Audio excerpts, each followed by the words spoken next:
વિદ્યાર્થી મિત્રો, 12 સાયન્સ બાયોલોજીમાં આપણે ચેપ્ટર નંબર 2 થી શરૂઆત કરીએ છીએ.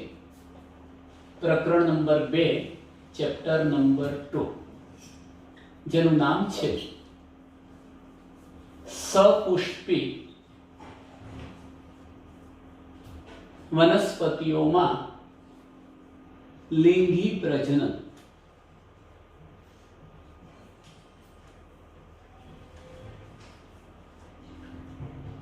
સપુષ્પી વનસ્પતિઓમાં લિંગી પ્રજનનની સમગ્ર ઘટનાનો આપણે અભ્યાસ કરવો છે.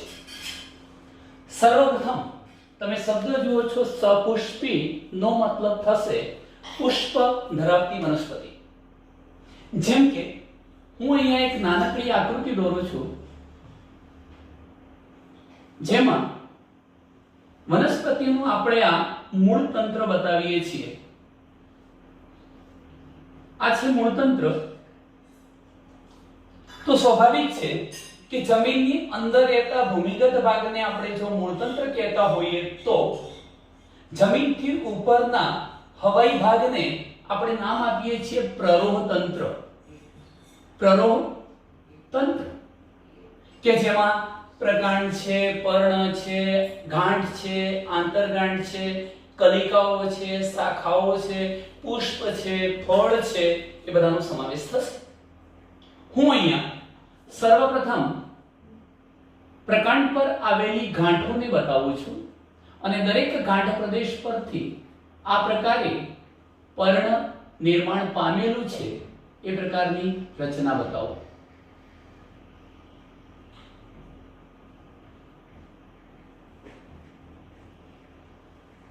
ધારો કે આપણે આટલા પર્ણો અહીંયા બતાવ્યા છે. હવે તમે જાણો છો કે પર્ણ અને પ્રકાંડની વચ્ચે ગાંઠના સ્થાને કક્ષમાં આ કલિકા આવેલી છે, જેને નામ આપીએ છીએ આપણે કક્ષ કલિકા. કક્ષ કલિકા આપણે એ પણ જાણીએ છીએ, ધોરણ 11 માં પણ આપણે અભ્યાસ કરી ચૂક્યા છીએ કે આ કક્ષ કલિકા કાં તો શાખા બનાવી શકે, શાખાઓ બનાવે, કાં તો પછી એ પુષ્પ ઉત્પન્ન કરી શકે. આપણને જરૂરિયાત છે પુષ્પની. એટલે હું અહીંયા એક એવું એક્ઝામ્પલ બતાવું છું, આકૃતિમાં બતાવીશ કે ધારો કે અહીંયા રહેલી કક્ષ કલિકા આ પ્રકારે પુષ્પ ઉત્પન્ન કરે છે. અહીંયા દ્વિલિંગી પુષ્પ બતાવવાનો પ્રયત્ન કરું છું. જેમ કે આજે બતાવી રચના એ પુંકેસર છે અને હું વચ્ચેનો જે પોષણ બતાવું છું એ એવું સમજવાનું કે મેં સ્ત્રીકેસર દોર્યું છે. એનો મતલબ એ થયો કે મેં હાલ બતાવેલી આકૃતિમાં જે પુષ્પ તમે જોઈ શકો છો એ પુષ્પ દ્વિલિંગી એટલે કે સ્ત્રીકેસર અને પુંકેસર બંને ભાગો ધરાવે છે. દ્વિલિંગી અથવા ઉભયલિંગી પુષ્પ છે. હવે પ્રશ્ન આપણને એ થાય કે આ પુષ્પની વ્યાખ્યા શું, પુષ્પનું મહત્વ શું? તો અહીંયા તમે શબ્દ જોઈ શકો છો કે સપુષ્પી વનસ્પતિ એટલે પુષ્પ ધરાવતી વનસ્પતિમાં આપણે લિંગી પ્રજનનનો અભ્યાસ કરવો છે, અલિંગી પ્રજનનનો નહીં. તો પહેલા તો તમને એટલી ખબર હોવી જોઈએ કે લિંગી પ્રજનન એટલે શું અને અલિંગી પ્રજનન એટલે શું. હું એક નાનકડું ઉદાહરણ આપું. આપણી જોડે ધારો કે કોઈ પણ એક વનસ્પતિ છે.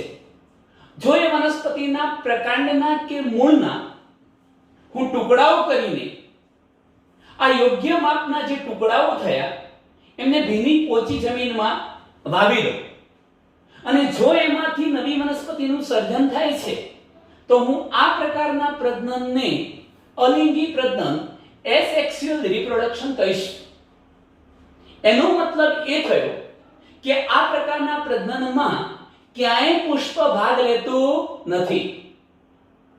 એનો મતલબ હવે આપણે સમજીએ કે જો પ્રજનનની પ્રક્રિયામાં એટલે કે નવી સંતતિ પેદા કરવા માટે પ્રજનનની પ્રક્રિયામાં જો પ્રજનનની ક્રિયામાં પુષ્પ ભાગ લેતું હોય તો તે પ્રકારનું જે પ્રજનન થવાનું એ પ્રજનનને આપણે શું નામ આપીશું? લિંગી પ્રજનન. કેવી રીતે? તો એક નાનકડું ઉદાહરણ તમને આપી દઉં છું કે આપણે એને ડિટેલમાં થોડી વારમાં સમજીએ છીએ કે પુષ્પમાં આ જે પુંકેસર છે, પુંકેસર એ પુષ્પનું નર પ્રજનન અંગ છે. જ્યારે હું સ્ત્રીકેસરની વાત કરું, સ્ત્રીકેસરની, તો સ્ત્રીકેસર એ પુષ્પનું માદા પ્રજનન અંગ છે.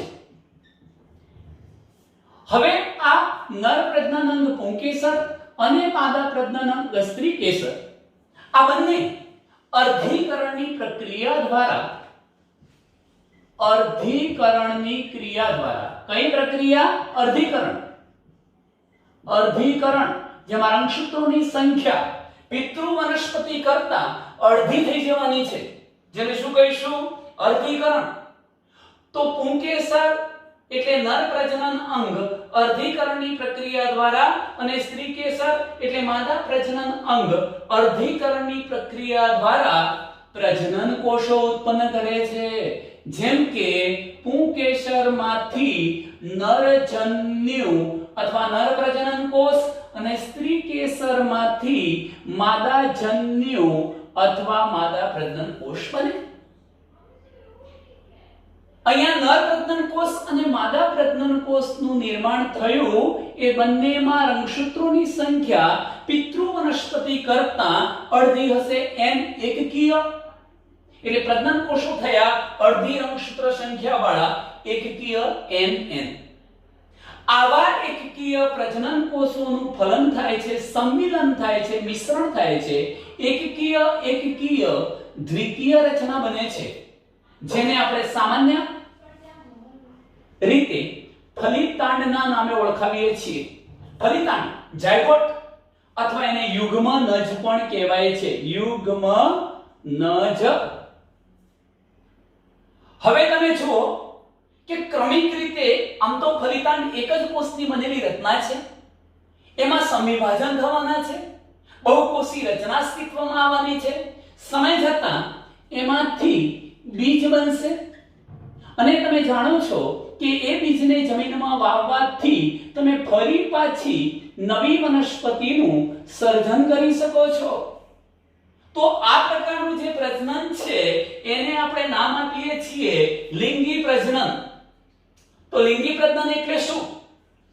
કે જો પ્રજનનની પ્રક્રિયામાં પુષ્પમાં આવેલા પુંકેસર અને સ્ત્રીકેસર દ્વારા નરજન્યુઓનું નિર્માણ થતું હોય અને નર અને માદાજન્યુઓના નિર્માણ દ્વારા ફલિતાંડ કે યુગ્મનજનું નિર્માણ થઈ નવી વનસ્પતિ સર્જાતી હોય તો તેને આપણે લિંગી પ્રજનન કહીશું. ટૂંકમાં પુષ્પ એ વનસ્પતિનું લિંગી પ્રજનન અંગ થયું. હવે આપણે પુષ્પની વ્યાખ્યા આપી દઈએ એકવાર કે પુષ્પ એટલે શું? તો પુષ્પની વ્યાખ્યા આ પ્રકારે આપી શકાય. પુષ્પ એટલે શું? આવૃત બીજધારી વનસ્પતિઓમાં, આવૃત બીજધારી સપુષ્પી વનસ્પતિઓ, આવૃત બીજધારી વનસ્પતિઓમાં લિંગી પ્રજનનનું વિશિષ્ટ કાર્ય, સામાન્ય કાર્ય નથી. લિંગી પ્રજનન કરવું નહીં, વનસ્પતિ બનાવવી, વિશિષ્ટ કાર્ય થયું.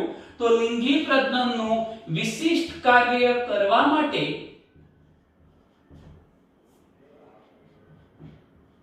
રૂપાંતર પામેલા અથવા રૂપાંતરિત થયેલા પ્રરોહતંત્રના ભાગને, પ્રરોહતંત્રના ભાગને, આ ભાગ કોનો છે? પ્રરોહતંત્રનો. પ્રરોહતંત્રના ભાગને પુષ્પ કહે છે. આ ડેફિનેશન થઈ ફ્લાવરની, પુષ્પની. ચાલો હવે હું તમને થોડી સમજૂતી મળે તે હેતુથી આપણે ધોરણ 11 માં ધતુરાના પુષ્પની સંરચના વિશે અભ્યાસ કર્યો છે. હું આપણા સિલેબસમાં બાયોલોજીની બુકમાં બતાવેલી એક ફિગર અને એક વધારાની ધતુરાની ફિગર દોરી પુષ્પ કેવું હોય એની સંરચના સમજાવવા માટે પ્રયત્ન કરું છું અને ત્યાર પછી આપણે ક્રમશઃ પુંકેસરની રચના આજે ભણીશું. એના પછીના લેક્ચરમાં આપણે સ્ત્રીકેસરની રચનાનો અભ્યાસ કરીશું. તો હું શરૂ કરું છું લાક્ષણિક પુષ્પની રચના. લાક્ષણિક એનો મતલબ એવો થાય તમામ લક્ષણો ધરાવતું પુષ્પ. લાક્ષણિક પુષ્પની સંરચના. ધતુરાનું પુષ્પ દોરું છું, બે આકૃતિ દોરીશ. એમાંથી જો આપણે ધતુરાના પુષ્પની રચના દોરવી છે તો સર્વપ્રથમ તમારે આ રીતે સ્ત્રીકેસર ચક્ર બતાવવાનું. સ્ત્રીકેસર ચક્ર. જો આકૃતિ પણ હું કેવી રીતે દોરું છું એ વિશેષ ધ્યાન રાખવાનું. હું જે પ્રકારે આકૃતિ દોરું છું એવી જ આકૃતિ દોરાય એવો પ્રયત્ન કરવાનો, પ્રેક્ટિસ કરવાની. આ બતાવ્યું સ્ત્રીકેસર ચક્ર અથવા સ્ત્રીકેસર. હું એની નીચેનો આ જે પોર્શન બતાવું છું, ભાગ બતાવું છું, એ ભાગ થશે પુષ્પાસન. જ્યાં પુષ્પના જુદા જુદા ભાગો અથવા ચક્રો, જેમ કે વજ્ર ચક્ર, દલ ચક્ર, પુંકેસર ચક્ર, સ્ત્રીકેસર ચક્ર, આ બધા સ્થાન પામવાના છે માટે એને આપણે પુષ્પાસન કહીશું. આ પુષ્પદંડ છે તો આ પુષ્પદંડ અને આ પુષ્પાસન. આ સ્ત્રીકેસર ચક્ર. તરત જ તમારે એક કામ કરવાનું છે, અહીંથી બે લીટીઓ દોરવાની છે. એક લીટી અહીંથી અંદાજિત આટલે સુધી નીચે લાવવાની આ પ્રકારે, બીજી એક લીટી આટલો જ માપ રાખી અહીંથી આ પ્રકારે દોરીશું. હું દલપત્રો બતાવી રહ્યો છું. ધતુરાના પુષ્પમાં ખરેખર દલપત્રોની સંખ્યા 5 હોય છે. આપણે 5 નથી બતાવતા. કેમ નથી બતાવતા? તો એનું પણ રીઝન છે કે આપણે ખુલ્લું પુષ્પ બતાવીએ છીએ. એનો મતલબ કે એકાદ બે દલપત્રો આપણે દૂર કરી ચૂક્યા છીએ. તમે જોઈ શકો છો કે આટલું દોર્યા પછી ડોટેડ લાઈન દ્વારા આ પ્રકારે દલપત્રોને બતાવી દઈશું. તમને એ પણ ખબર છે કે આવા દલપત્રો ભેગા થવાથી જે ચક્ર બને છે એને દલચક્ર નામ અપાય છે. એટલે દલચક્ર થયું. પુષ્પમાં સૌથી બહારનું જે ચક્ર છે એ બતાવું છું, જેને આપણે વજ્ર ચક્ર કહીશું, જે વજ્રપત્રોથી બનેલું છે. આ વજ્ર ચક્ર થઈ ગયું, વજ્ર ચક્ર. અને હવે તમે એક જ પ્રધાન ચક્ર બાકી રહ્યું પુંકેસર, તો એને બતાવી દો. આ પ્રકારે એક પુંકેસર. ધારો કે મેં આ બીજું પુંકેસર બતાવ્યું છે, અહીંયાથી આ ત્રીજું પુંકેસર બતાવ્યું છે અને આ ચોથું પુંકેસર બતાવ્યું છે. 5 હોય, આપણે 4 જ બતાવ્યા છે. ચાલો નામ નિર્દેશન કરી લઈએ. તો પુષ્પનું સૌથી બહારની બાજુ આવેલું ચક્ર વજ્ર ચક્ર છે. બીજા નંબરનું જે ચક્ર થયું એને આપણે નામ આપીશું દલ ચક્ર. ત્રીજા નંબરનું ચક્ર છે જે આવશ્યક ચક્ર પણ કહેવાય, નર પ્રજનન છે, અને એને આપણે નામ આપીએ છીએ પુંકેસર ચક્ર. પુંકેસર ચક્ર. અને સૌથી અંદર રહેલું આ ચોથા નંબરનું ચક્ર, જેને સ્ત્રીકેસર ચક્ર એવું નામ આપીશું. જો બુકની ફિગર પર ધ્યાન રાખીએ, બુકની ફિગર દોરવાનો પ્રયત્ન કરીએ તો પણ આપણે એને આ રીતે બતાવી શકીએ. સર્વપ્રથમ તમે આ રીતે સ્ત્રીકેસર બતાવી દો. એનો આ ફૂલેલો તલસ્થ ભાગ બીજા સે બતાવો. તરત જ નીચે તમે આ રીતના એનું પુષ્પાસન બતાવશો. આ પ્રકારે પુષ્પાસન બતાવ્યું. આ પુષ્પાસન થઈ ગયું. હવે અહીંયાથી હું જે રચના બતાવું, સૌથી બહારની બાજુ આવેલું ચક્ર આ છે વજ્ર ચક્ર. આ રીતે દોર્યું છે, વજ્ર ચક્ર થયું.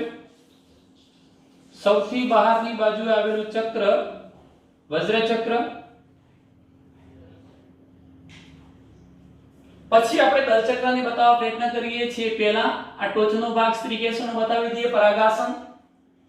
અહીંથી હવે તમે આ પ્રકારે બે ભાગ પાડવા દલપત્રો બતાવીશું. આ લીટીને અહીંથી આટલે સુધી ખેંચો, આટલે સુધી.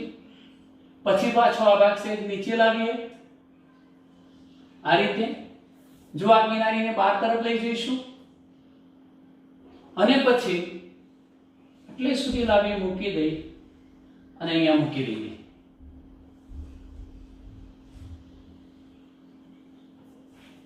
આ થયા દલપત્રો. અને હવે હું પુંકેસર બતાવું છું. તો અહીંથી ધારો કે એક પુંકેસર છે, બીજું છે, ત્રીજું છે, ચોથું, પાંચમું, 10 પુંકેસર બતાવી દઈએ છીએ. 2 3 4 5 પુંકેસરના ટોચનો ભાગ પરાગાશય કહેવાશે, દ્વિખંડીય રચના છે જેના વિશે ટૂંક જ સમયમાં આપણે જોઈશું. આ પ્રકારે આ બંને આકૃતિઓ થઈ ગઈ. નામ નિર્દેશન કરવાની જરૂરિયાત નથી. તમે જોઈ શકો છો કે કયા કયા ભાગો છે. તો સર્વપ્રથમ મેં કહ્યું વજ્રચક્ર, પ્રથમ નંબરનું ચક્ર, બીજા નંબરનું દલચક્ર, ત્રીજા નંબરનું પુંકેસર ચક્ર પુંકેસરોથી બનેલું, અને સૌથી અંદરનું ચોથા નંબરનું ચક્ર જેને આપણે સ્ત્રીકેસર ચક્ર તરીકે ઓળખાવીએ છીએ. હવે આપણે આગળની રચના આજે શું જોઈશું? આપણો મહત્વનો પોઈન્ટ છે લિંગી પ્રજનન. વનસ્પતિઓ લિંગી પ્રજનન કેવી રીતે કરે છે એ ઘટનાને જોવી છે. જો વનસ્પતિમાં લિંગી પ્રજનનની ક્રિયાનો અભ્યાસ કરવો છે તો લિંગી પ્રજનનની ઘટનાને આપણે મુખ્યત્વે 3 તબક્કાઓમાં વહેંચી નાખીએ છીએ. કેટલા તબક્કાઓ? 3 તબક્કાઓ. 3 પ્રકારની ઘટનાઓ થવાની છે. હું સાઈડમાં લખી દઉં છું કે લિંગી પ્રજનનમાં સમગ્ર લિંગી પ્રજનનની ઘટનાને આપણે 3 તબક્કાઓમાં વહેંચી નાખીએ છીએ. એમાંના 3 તબક્કા પૈકીનો પ્રથમ તબક્કો છે પૂર્વ ફલન ઘટના અથવા પૂર્વ ફલન ઘટનાઓ. બીજા નંબરનો તબક્કો છે ફલન ઘટનાઓ, ફલન ઘટના. અને ત્રીજા નંબરનો તબક્કો છે પશ્વ ફલન ઘટનાઓ. ત્રણેય શબ્દોને શોર્ટમાં સમજી લઈએ કે લિંગી પ્રજનનને 3 તબક્કાઓમાં વહેંચીએ છીએ. પ્રથમ તબક્કો છે પૂર્વ ફલન ઘટના, બીજો તબક્કો છે ફલન ઘટના અને ત્રીજો તબક્કો છે પશ્વ ફલન ઘટના. શું મીનિંગ થાય છે? તમે વિચારો છો મિત્રો કે ફલન માટે એટલે કે ફલિતાંડ બનાવવા માટે નર અને માદા જન્યુની જરૂર પડે છે. એનો મીનિંગ એવો થયો કે પૂર્વ ફલન ઘટના એટલે ફલન થાય તે પહેલાની ઘટના. ફલન થાય તે પહેલાની ઘટના માટે શું બનવું જોઈએ? નર અને માદા પ્રજનન કોષો બનવા જોઈએ. તો નર અને માદા પ્રજનન કોષો શામાંથી બનવાના છે? પુંકેસર અને સ્ત્રીકેસરમાંથી. એનો મતલબ એ થયો કે આપણે પુંકેસરની રચના જોઈએ, પુંકેસરનું પરાગાશય હતું એની રચના જોઈએ, એમાંથી જે પરાગરજ બને છે એની રચના જોઈએ, પરાગરજમાંથી જે નર જન્યુ બનવાનો છે આ પ્રકારનો એની રચના જોઈએ. એ જ રીતે આપણે સ્ત્રીકેસરનો અભ્યાસ કરીએ, અંડકનો અંદર બીજાશયના પોલાણમાં અંડક હશે એનો અભ્યાસ કરીએ, એમાંથી ભ્રૂણપુટ એટલે માદાજન્યુ જનક બનવાનો છે એની રચના જોઈએ, અને પછી એમાં માદાજન્યુ અંડકોષ જોઈશું. ત્યાં સુધી ટૂંકમાં નર અને માદાજન્યુ બની જાય ત્યાં સુધીની ઘટના પૂર્વ ફલન ઘટના. હવે તો ફલન માટે જરૂરી નર અને માદાજન્યુ બની ચૂક્યા છે.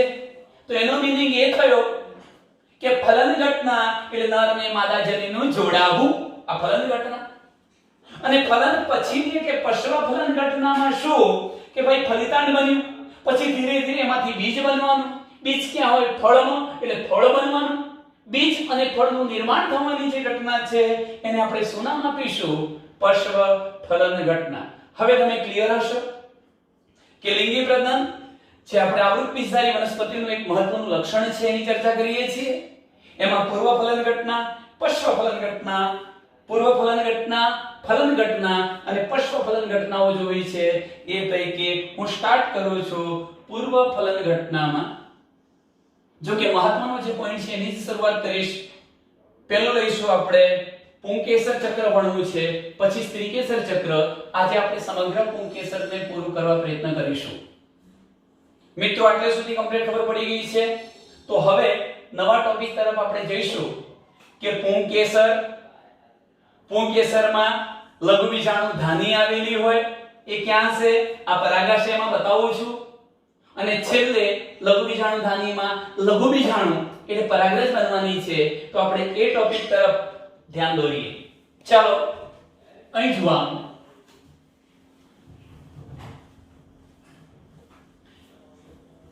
મિત્રો આને તમે નોટની અંદર લખતા રહેશો.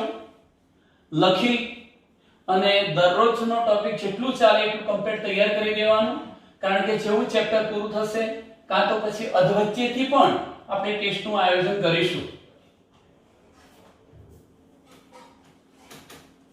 શરૂ કરીએ છીએ પુંકેસર, લઘુ બીજાણુ ધાની અને લઘુ બીજાણુ એટલે પરાગરજ.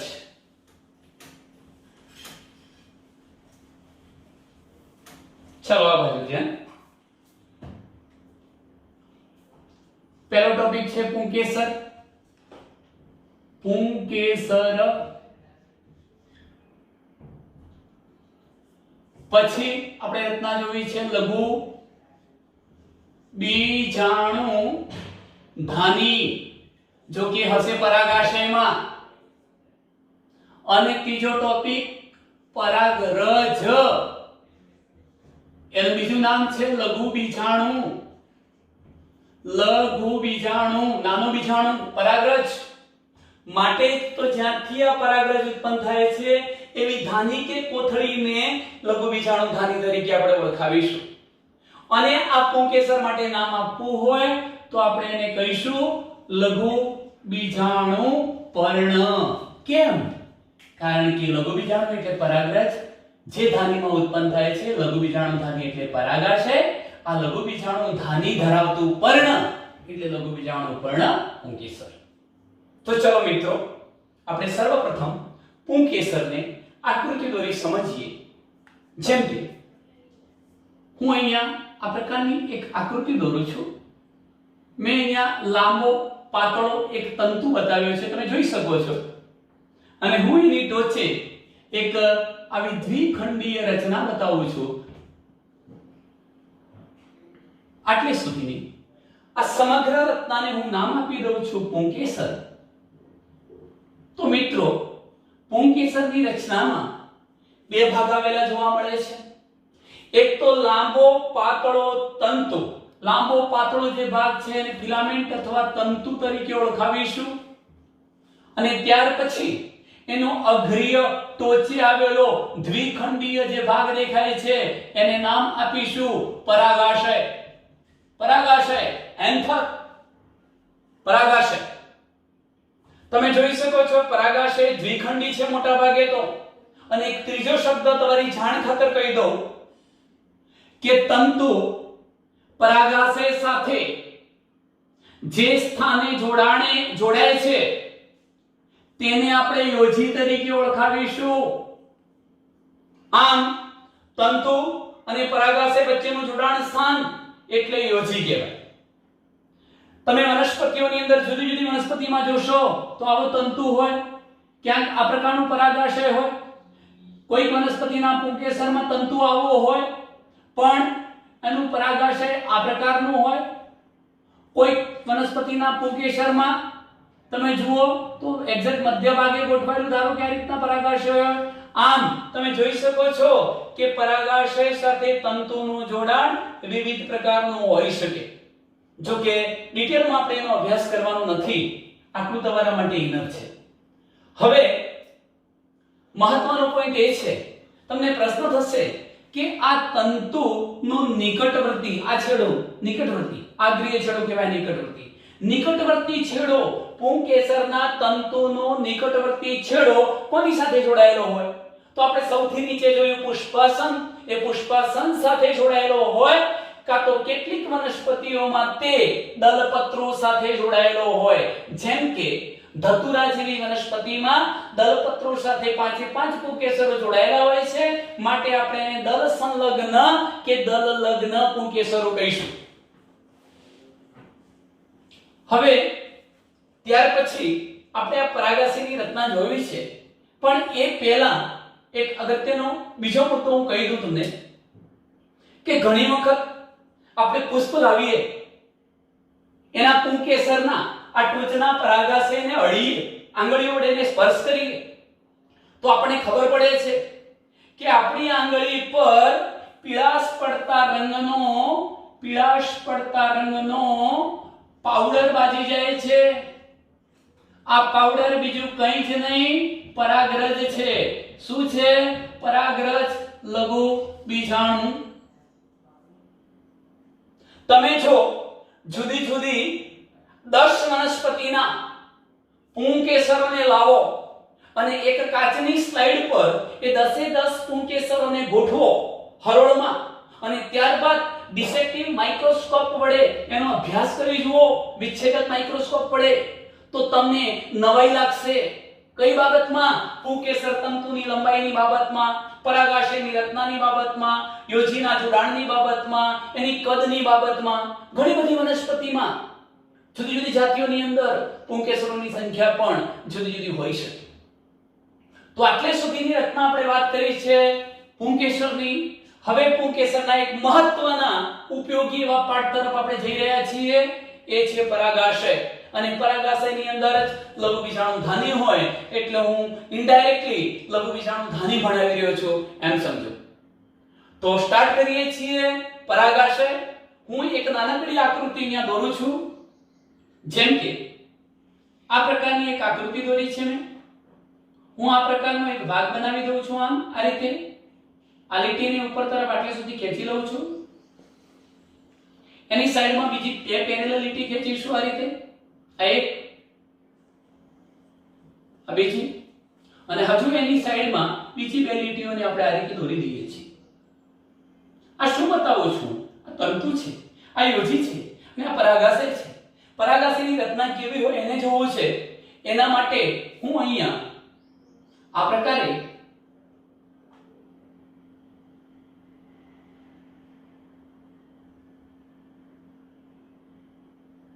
એક આકૃતિ દોરું છું. હું ઉપર પણ આ રીતે આવી એક આકૃતિ બતાવું છું આ પ્રકારે. અને હવે હું આ ઉપરના અને નીચેના ભાગને જોડવા જઈ રહ્યો છું. જોજો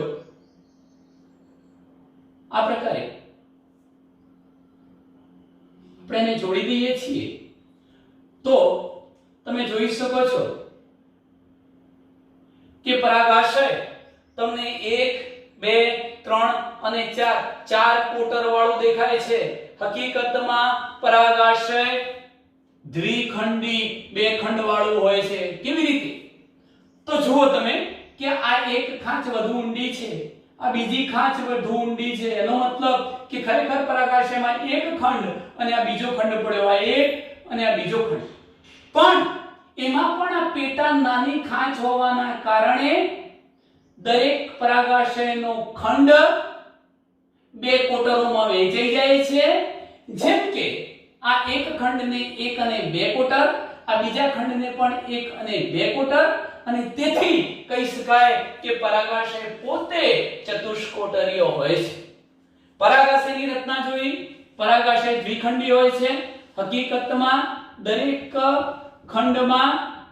ખંડની અંદર બે કોટરોની હાજરી હોય છે. આ બે કોટરોની હાજરીના કારણે પરાગાશય કેવું દેખાય છે? ચતુષ્કોટરીય, 4 કોટર વાળું ચતુષ્કોટરીય દેખાય છે. આટલે સુધી ખબર પડી હશે. હવે મહત્વની બાબત એ પણ યાદ રાખજો કે ઘણી વખત હું એક પુંકેસરને તોડી અને મારા હાથમાં પકડું. આ ધારો કે તંતુ છે અને ટોચ છે, એનું આ પરાગાશય છે. હું જ્યારે આ પરાગાશયને લઈને જોઉં છું ત્યારે પરાગાશયની રચનામાં મને જુદી જુદી ખાંચો જોવા મળે છે. આ એક ઊભી ખાંચ, આ બીજી ઊભી ખાંચ, આ ત્રીજી ઊભી ખાંચ અને આ ચોથી ઊભી ખાંચ. અહીંયા પણ મિત્રો આ રીતે 4 ખાંચો છે. આ 4 ખાંચોના કારણે જ પરાગાશયના ચારે 4 ખંડો કે કોટરો એકબીજાથી છૂટા પડે છે. અને એક મહત્વનો પોઈન્ટ એ પણ યાદ રાખજો કે પરાગાશય ચતુષ્કોટરીય છે. દરેકે દરેક કોટરની અંદર એક આ એક, આ એક, આ એક અને આ એક એમ 4 લઘુ બીજાણુધાનીઓ આવેલી છે. પરાગાશયની અંદર કોણ? લઘુ બીજાણુધાની. તો પરાગાશયની અંદર છે લઘુ બીજાણુધાની. ટૂંકો પ્રશ્ન કે એક પરાગાશયની અંદર આપણને કેટલી લઘુ બીજાણુધાનીઓ જોવા મળે છે? 4. એનો મતલબ એ થયો કે દરેક કોટરની અંદર અથવા દરેક ખૂણે એક એમ કુલ 4 લઘુ બીજાણુધાનીઓ આવેલી છે. અને હવે તમે જોઈ શકો છો આ તો આડછેદ આડો છેદ છે એટલે તમને લઘુ બીજાણુધાની આમ ગોળ દેખાય છે. હકીકતમાં જો હું આટલે સુધી લંબાઈની વાત કરું તો આ ચારે રચનાઓ આમ નળાકારે લંબાઈ હશે, જેટલું પરાગાશય લાંબુ એટલી જ ચારેની લઘુ બીજાણુ ધાનીઓ લાંબી હશે. અને સમય જતાં આ લઘુ બીજાણુ ધાનીઓ ની અંદર પરાગરજ આવવાની છે. કેવી રીતે આવી હું ટૂંક જ સમયમાં તમને બતાવું છું. પણ આ લઘુ બીજાણુ ધાનીઓની અંદર લઘુ બીજાણુ એટલે પરાગરજ આવવાની છે. એનો મતલબ એ થયો કે ભવિષ્યમાં જેમ જેમ આગળ વિકાસ થતો જશે તેમ તેમ આ દરેક લઘુ બીજાણુ ધાની પરાગરજથી ભરેલી પરાગ કોથળી કે પરાગ કોટરમાં ફેરવાઈ જવાની છે. તો ચાલો મિત્રો, હવે આપણે આ પરાગાશયની અંદર કઈ કઈ પેશીઓ આવેલી હોય એની વાત કરવી છે. જો આ પરાગાશયનું આપણે પેશી આયોજન સમજવું હોય, પરાગાશયનું પેશી આયોજન સમજવું છે, પણ ઓલરેડી પરાગાશયમાં તો છે કોણ? લઘુ બીજાણુ ધાની. એટલે રચના તો આપણે કોની સમજી રહ્યા છીએ? લઘુ બીજાણુ ધાનીની. તો હવે હું પરાગાશયની રચના કે લઘુ બીજાણુ ધાનીની રચનામાં કઈ કઈ પેશીઓ આવેલી છે, કયા સ્તરો આવેલા છે, અંદર કયા પ્રકારે પરાગરજ ઉત્પન્ન થાય છે, એ ઘટનાને સમજાવવા પ્રયત્ન કરું છું. સર્વપ્રથમ હું કોઈ એક લઘુ બીજાણુ ધાની દોરું છું, જેમ કે આટલી. જો કે એ પણ કહી દઉં તમને કે અહીંયા એક સ્તર હશે, આ બીજું સ્તર હશે, ત્રીજું સ્તર, ચોથું સ્તર, એમ દરેક લઘુ બીજાણુની ફરતે, લઘુ બીજાણુ ધાનીની ફરતે 4 દિવાલ સ્તરો આવેલા હશે, જેને હું બતાવું છું અહીંયા એક મોટી આકૃતિમાં. અહીં જરા ધ્યાન રાખશો. આને અલગ કરીને આકૃતિ બતાવવી હોય, આટલી આકૃતિ, તો પણ તમે આ રીતે બતાવી શકો છો. પહેલા આ પ્રકારના ભાગ બતાવી દો, થોડા બે નાના ભાગ આ પ્રકારે બતાવી દો, અને પછી તમે અહીંથી સેજ ખાંચ દ્વારા આટલા ભાગને આમ બતાવી શકો, અહીંથી ખાંચ દ્વારા આટલા ભાગને તમે આ રીતે બતાવી શકો. તમે જોઈ શકો છો મિત્રો કે પરાગાશયનો છે આ આડો છેદ થયો, એ આડો છેદ ચતુષ્કોટરીય દેખાય છે. એમાં એક લઘુ બીજાણુ ધાની અહીંયા હશે, એક લઘુ બીજાણુ ધાની અહીંયા હશે, એક લઘુ બીજાણુ ધાની અહીંયા હશે, અને એક લઘુ બીજાણુ ધાની અહીંયા હશે. કુલ 4 લઘુ બીજાણુ ધાનીઓ છે. મારે કોઈ એક લઘુ બીજાણુ ધાનીની પેશીય રચના શું છે સમજાવવી છે. તો આ લઘુ બીજાણુ ધાનીમાં એક સ્તર આ હશે, બીજું સ્તર હશે, ત્રીજું સ્તર, ચોથું સ્તર, એમ લઘુ બીજાણુ ધાનીની રચનામાં 4 દિવાલ સ્તરો આવેલા હશે, જેને હું ડિટેલમાં બતાવવા માટે પ્રયત્ન કરું છું. તો ચાલો લઘુ બીજાણુ ધાનીની રચના સમજીએ. મોટી આકૃતિ દ્વારા બતાવું છું. આકૃતિ પરીક્ષામાં પણ પૂછાતી હોય છે, દોરવાની છે, ફરજિયાત તૈયાર કરવાની છે. આ પ્રકારે મેં એક ગોળ ભાગ બતાવ્યો. તો પહેલો જ પોઈન્ટ એ થાય કે દરેક લઘુ બીજાણુ ધાની ગોળ આકારની દેખાય છે. કેવા આકારની દેખાય છે? ગોળ આકાર. ગોળ આકાર પ્રદર્શિત કરે છે. લઘુ બીજાણુ ધાની ગોળ આકાર પ્રદર્શિત કરે છે. દરેક લઘુ બીજાણુ ધાની, દરેક લઘુ બીજાણુ ધાની 4 લખેલું છે બુકમાં, પણ 4 પ્રકારના દિવાલ સ્તરોથી આવૃત છે, આવરાયેલી છે. દરેક લઘુ બીજાણુ ધાનીની ફરતે 4 પ્રકારના સ્તરો આવેલા છે. હું 4 પ્રકારના સ્તરોને પહેલા નામ આપી દઉં છું. તો પ્રથમ સ્તર કયું થાય? અધિસ્તર. બીજા નંબરનું સ્તર છે સ્ફોટી સ્તર. એને તમે તંતુમય સ્તર પણ કહી શકો. તંતુમય સ્તર, એન્ડોથેક્સિયમ, તંતુમય સ્તર. ત્રીજા નંબરનું જે સ્તર થવાનું છે એનું નામ છે મધ્ય સ્તર, પણ એ ઘણા બધા સ્તરોથી બનેલું છે, મધ્ય સ્તરો. અને ચોથું જે છે એને નામ આપીશું પોષક સ્તર. ન્યુટ્રિશન પૂરું પાડે છે, પોષણ પૂરું પાડે છે વિકસતી પરાગરજને, અને માટે એને પોષક સ્તર કહીશું.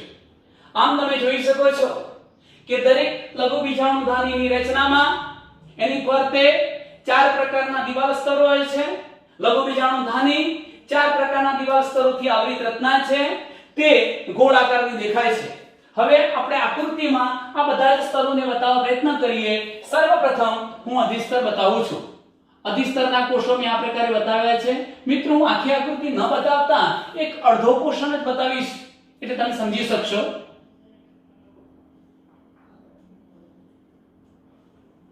શક્ય હોય હું આકૃતિ દોરતો હોઉં, સમય જશે, એની સાથે સાથે નોટ પેન લઈ આકૃતિની પ્રેક્ટિસ કરતા રહેશો. આ રીતે મેં પ્રથમ જે સ્તર બતાવ્યું છે આ છેક સુધી હશે, છેક સુધી આવા પ્રથમ સ્તરને આપણે નામ આપીશું અધિસ્તર.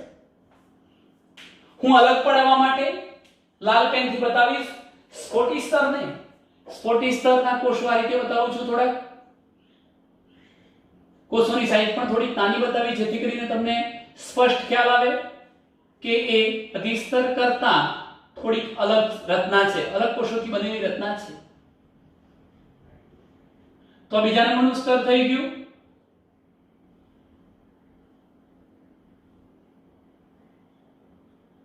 બીજા નંબરનું સ્તર. હવે તમે જુઓ છો આને આપણે નામ આપી દીધું સ્ફોટી સ્તર. મધ્ય સ્તરોની વાત કરું છું.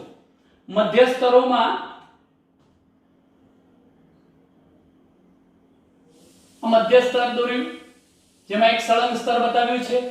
જો કે મધ્ય સ્તર કોઈ એક સ્તરીય રચના નથી, ઘણા બધા મધ્ય સ્તરો હોઈ શકે, એટલે આપણે વધુ નહીં, બે ત્રણ મધ્ય સ્તરો તો બતાવીશું જ. એમાંથી પ્રથમ મધ્ય સ્તર મેં બતાવી દીધું છે. ત્યાર પછી આપણે બતાવીએ છીએ બીજા નંબરનું. જેમ કે મેં આ બીજા નંબરનું સ્તર બતાવી દીધું.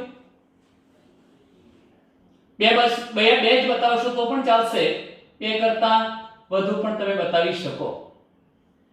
તો આ પ્રકારની જે રચના બતાવી દીધી એ થઈ ગયા મધ્ય સ્તર.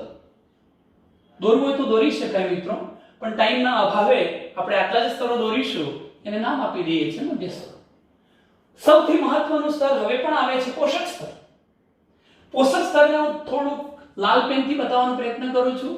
એના કોષોને પણ બને ત્યાં સુધી થોડાક જુદા પ્રકારના બતાવું છું કે જેથી સ્પષ્ટ થાય કે આ સ્તર બધા સ્તર કરતા થોડું જુદું પડતું સ્તર છે.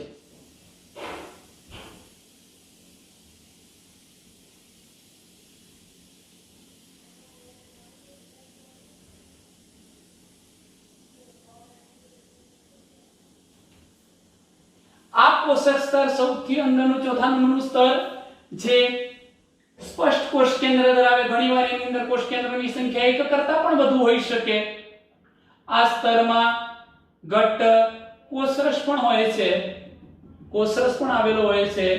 આ સ્તરનું એક જ કામ છે કે ભાઈ આ લઘુબીજાણુ ધાનીની અંદર જે પરાગરજ બનવાની છે એ વિકાસ પામતી પરાગરજને પોષણ પૂરું પાડવું, એટલે એને પોષક સ્તર એવું નામ અપાયું છે. પોષક સ્તરના કોષો ઘટ્ટ કોષરસ ધરાવતા, સ્પષ્ટ કોષ કેન્દ્ર ધરાવતા, કોષ કેન્દ્રની સંખ્યા ઘણીવાર એક કરતા પણ વધુ હોઈ શકે, અને એનું મુખ્ય કાર્ય એ છે કે વિકાસ પામતી પરાગરજને પોષણ પૂરું પાડે છે.